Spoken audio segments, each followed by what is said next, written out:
শ্রোতা বন্ধুরা, আপনারা শুনছেন 91.2 FM রেডিও সুন্দরবন। সাথে আমি আছি আরজে রিয়া এবং আমার সাথে আছেন আমাদের রেডিও সুন্দরবনের ক্ষুদে শিল্পী ইপসা বিশ্বাস, যে সর্বদাই আমাদেরকে সুন্দর সুন্দর কবিতা উপহার দিয়ে থাকে।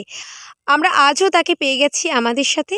আসুন আজ দেখি কি উপহার রেখেছে আমাদের ক্ষুদে শিল্পী আমাদের জন্য।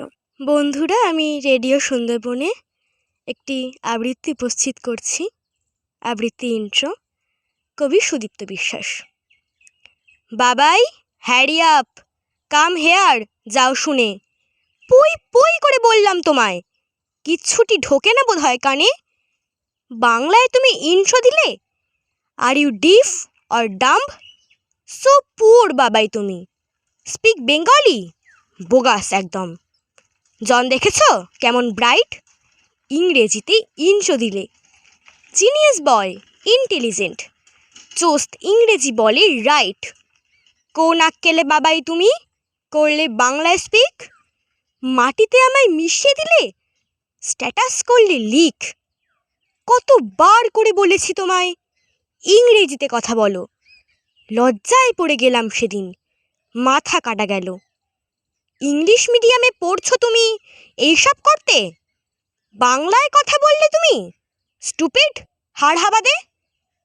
ব্যাড লাক, আমার ঘরেতে শত্রু ঠাকুমা আর ওই দাদাই। সুযোগ পেলেই ওই বস্তা পচা ঠাকুমার ঝুলি শোনায়। গোপাল ভাঁড় পড়লে তুমি ওই ভাঁড়ই হবে। ইংরেজিতে কত বই আছে, স্টাডি করবে কবে? কাঁড়ি কাঁড়ি টাকা জলেই যাচ্ছে, লার্ন করছো না তুমি কিছু। চোস্ত ইংরেজি বলা চাই শুধু, মাথায় ঢুকছে কিছু? ওমা, আই হ্যাভ এ কোশ্চেন।